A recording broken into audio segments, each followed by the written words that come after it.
നമ്മുടെ ഹരിതഭൂമി അതിവേഗം ചൂടുപിടിച്ചുകൊണ്ടിരിക്കുന്നു. മുമ്പെങ്ങുമില്ലാത്ത വിധം പ്രളയവും വരൾച്ചയും കൊടുങ്കാറ്റും നാം അനുഭവിക്കുന്നു. എന്തുകൊണ്ടാണ് ഇത് സംഭവിക്കുന്നത്? ഇതിനെതിരെ നമുക്കെന്ത് ചെയ്യാൻ കഴിയും? Welcome back to my channel.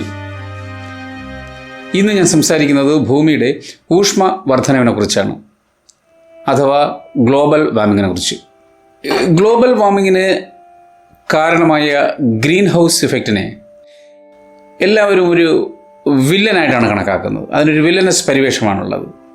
ഭൂമിയിലെ ജീവൻ്റെ നിലനിൽപ്പിന് ആവശ്യമായ ഊഷ്മാവ് നിലനിർത്തുന്ന ഒരു പ്രതിഭാസമാണ് ഗ്രീൻ ഹൗസ് ഇഫക്റ്റ്.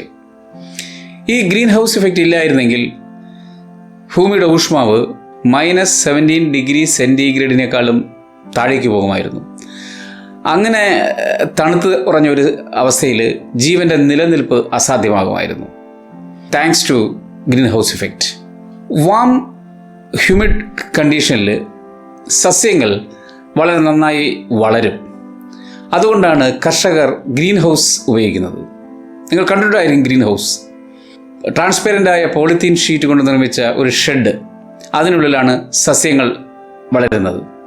ആ ഷെഡിനെയാണ് നമ്മൾ ഗ്രീൻ ഹൗസ് എന്ന് പറയുന്നത്. അതിൽ നിന്നാണ് ഈ ഗ്രീൻ ഹൗസ് ഇഫക്റ്റ് എന്ന പദം ഉണ്ടായി വന്നത്. ഒരു ഗ്രീൻ ഹൗസിൽ പോളിത്തീൻ ഷീറ്റ് എന്ത് ധർമ്മമാണോ നിർവഹിക്കുന്നത്, ആ ധർമ്മമാണ് ഭൂമിയെ സംബന്ധിച്ചിടത്തോളം നമ്മുടെ അന്തരീക്ഷം നൽകുന്നത്. അതായത് അന്തരീക്ഷം ഒരു പോളിത്തീൻ ഷീറ്റിനെ പോലെ പ്രവർത്തിക്കുന്നു. സൂര്യൻ്റെ ഉപരിതലം ഏകദേശം 6000 കെൽവിനാണ്. അപ്പോൾ ഈ ഉന്നത ഊഷ്മാവിലുള്ള സൂര്യൻ പുറത്തേക്ക് വിടുന്ന വികിരണങ്ങൾ അന്തരീക്ഷത്തിലൂടെ കടന്ന് ഭൂമിയിലെത്തുന്നു. ഉയർന്ന ഊഷ്മാവിൽ വികിരണം ചെയ്യുന്ന റേഡിയേഷൻ പൊതുവെ ലോവർ വേവ് ലെങ്തിൽ ഉള്ളതായിരിക്കും. ഈ ഊർജം സ്വീകരിച്ചുകൊണ്ട് ഭൂമി ചൂടുപിടിക്കുകയും താരതമ്യേന ഭൂമിയുടെ ഊഷ്മാവ് സൂര്യനേക്കാൾ കുറവായിരിക്കും. അതുകൊണ്ട് അത് വികിരണം ചെയ്യുന്ന റേഡിയേഷൻ്റെ വേവ് ലെങ്ത് കുറച്ച് കൂടുതലായിരിക്കും. ഇങ്ങനെ ഭൂമി പുറത്തേക്ക് വികിരണം ചെയ്യുന്ന ഊർജത്തിൻ്റെ ഒരു ഭാഗം മാത്രമേ അന്തരീക്ഷം പുറത്തേക്ക് വിടുന്നുള്ളൂ. ബാക്കി ഭാഗം ഈ അന്തരീക്ഷത്തിനുള്ളിൽ തന്നെ തങ്ങി നിൽക്കുന്നു. ഇതാണ് ഭൂമിയുടെ വാർമിങ്ങിന് കാരണം. ഈ ഗ്രീൻ ഹൗസ് ഇഫക്റ്റിന് കാരണക്കാരായ അന്തരീക്ഷത്തിലെ വാതകങ്ങളെ നാം ഗ്രീൻ ഹൗസ് വാതകങ്ങൾ എന്നാണ് വിളിക്കുന്നത്. Carbon dioxide, methane, water vapour, ഇവയെല്ലാം ഗ്രീൻ ഹൗസ് വാതകങ്ങൾക്ക് ഉദാഹരണങ്ങളാണ്. അപ്പോൾ ഒരു ചോദ്യം നിങ്ങൾക്ക് ചോദിക്കാം, എന്തുകൊണ്ടാണ് ഭൂമിയുടെ ഊഷ്മാവ് ഇങ്ങനെ ഉയർന്നുകൊണ്ടേയിരിക്കുന്നത്? അതിന് കാരണം ഈ ഗ്രീൻ ഹൗസ് വാതകങ്ങളുടെ അളവ് ക്രമാതീതമായി വർദ്ധിക്കുകയാണെങ്കിൽ ഇത് ട്രാപ്പ് ചെയ്യുന്ന ഹീറ്റ് എനർജിയുടെ അളവും കൂടും. അതുവഴി ഭൂമിയുടെ ഊഷ്മാവ് ക്രമേണ വർദ്ധിക്കാൻ തുടങ്ങും. കരയിലെയും കടലിലെയും ടെമ്പറേച്ചറാണ് യഥാർത്ഥത്തിൽ ക്ലൈമറ്റ് നിശ്ചയിക്കുന്നത്. ഈ ടെമ്പറേച്ചർ വർദ്ധിക്കുമ്പോൾ വരൾച്ച, വെള്ളപ്പൊക്കം, കൊടുങ്കാറ്റ് ഇവയെല്ലാം അധികരിക്കുകയും അതിനെയാണ് നാം ക്ലൈമറ്റ് ചേഞ്ച് എന്ന് വിളിക്കുന്നത്. 1850 ആണ്ട് തൊട്ടുള്ള ഊഷ്മവർദ്ധനവിനെ നമ്മൾ പരിഗണിക്കുകയാണെങ്കിൽ ഓരോ 10 വർഷവും 0.11 ഡിഗ്രി ഫാരൻഹീറ്റിൻ്റെ ഊഷ്മവർദ്ധനവ് ഉണ്ടാകുന്നുണ്ട്. പക്ഷേ 1982 ശേഷം ഈ റേറ്റ് ഓഫ് ഇൻക്രീസ് എന്ന് വെച്ചാൽ ഓരോ 10 വർഷവും എത്ര ഡിഗ്രി സെൻറ്റിഗ്രേഡ് കൂടുന്നു എന്നുള്ളതിൽ 3 ഇരട്ടി വരെ വർധന വന്നിട്ടുണ്ട്. അപ്പോൾ നമുക്ക് കാര്യം മനസ്സിലായി. ഇൻഡസ്ട്രിയലൈസേഷനും വാഹനങ്ങളുടെ പെരുപ്പവുമാണ് ഇതിന് പ്രധാന കാരണം.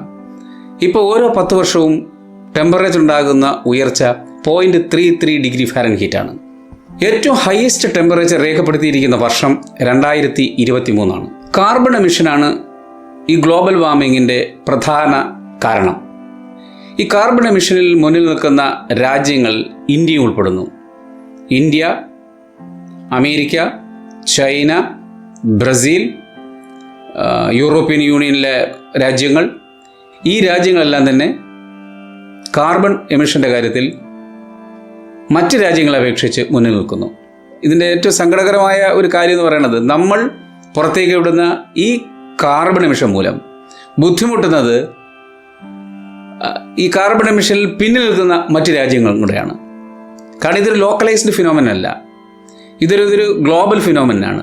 വാഹനങ്ങൾ ഫാക്ടറികൾ, പവർ പ്ലാന്റുകൾ, ഇലക്ട്രിക്കൽ എനർജി ഉൽപ്പാദിപ്പിക്കാനുള്ള പവർ പ്ലാന്റുകൾ, എയർപ്ലെയിൻസ്, ഇവയെല്ലാം തന്നെ കാർബൺ എമിഷനിൽ വളരെ വലിയ പങ്ക് വഹിക്കുന്നുണ്ട്.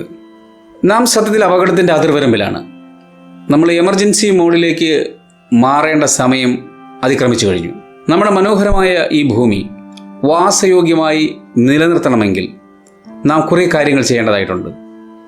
നമ്മുടെ അതിജീവനം ഭീഷണിയിലാണെന്ന് നാം തിരിച്ചറിയുക. നാം തിരിച്ചറിഞ്ഞാൽ മാത്രം പോരാ, മറ്റുള്ളവരെ ഇക്കാര്യം അറിയിക്കുക കൂടി ചെയ്യുക. പരിസ്ഥിതി പ്രശ്നങ്ങളിൽ കർശന നിലപാട് സ്വീകരിക്കാനായി ഗവൺമെൻറ്റുകളെ നിർബന്ധിക്കുക. അതാണ് മറ്റൊരു നിർദ്ദേശം. യാത്രയ്ക്കായി പബ്ലിക് ട്രാൻസ്പോർട്ട് പരമാവധി പ്രയോജനപ്പെടുത്തുക. അതുപോലെ തന്നെ സൈക്കിളിൻ്റെ ഉപയോഗം പ്രോത്സാഹിപ്പിക്കുക. റിന്യൂവബിൾ ഊർജ സ്രോതസ്സുകളായ സോളാർ എനർജി, വിൻഡ് എനർജി, ഇവ പരമാവധി പ്രയോജനപ്പെടുത്തുക. കഴിയുന്നത്ര ആഹാരം വേസ്റ്റ് ചെയ്യുന്നത് ഒഴിവാക്കുക. ക്ലൈമറ്റ് ചേഞ്ചിൻ്റെ 8 തൊട്ട് 10% വരെ കോൺട്രിബ്യൂട്ട് ചെയ്യുന്നത് ഫാഷൻ ഇൻഡസ്ട്രിയാണ്. നമ്മുടെ യൂസ് ആൻഡ് ത്രോ സംസ്കാരം ഒഴിവാക്കുക. വാങ്ങിയ വസ്ത്രങ്ങൾ പരമാവധി ഉപയോഗിക്കുക. എന്തെങ്കിലും ചെറിയ പ്രശ്നങ്ങളുണ്ടായാൽ അത് റിപ്പയർ ചെയ്ത് ഉപയോഗിക്കാൻ ശ്രമിക്കുക. ഡീഫോറസ്റ്റേഷനെതിരെ കർശനമായ നിലപാട് സ്വീകരിക്കുക. കഴിയുന്നത്ര മരങ്ങൾ വച്ചുപിടിപ്പിക്കുക. അവസാനമായി എനിക്ക് പറയാനുള്ളത്, കാർബൺ പൊല്യൂഷന് കാരണമാകുന്ന ഇൻഡസ്ട്രികളുണ്ടെങ്കിൽ ആ ഇൻഡസ്ട്രിയിൽ നിക്ഷേപിക്കാതിരിക്കുക. അതുവഴി നാം ആ ഇൻഡസ്ട്രിക്ക് ഒരു മെസ്സേജ് കൊടുക്കുകയാണ്, നമ്മൾ കാർബൺ എമിഷന് എതിരാണെന്നുള്ളത്. രോഗാതുരമായ ഈ ഭൂമിയെ സംരക്ഷിച്ച് ഇവിടുത്തെ പച്ചപ്പ് നിലനിർത്തേണ്ടത് നമ്മുടെ ഏവരുടെയും കടമയാണ്. അതിന് നമുക്ക് ഒരുമിച്ച് പ്രവർത്തിക്കാം. വളരെ നന്ദി.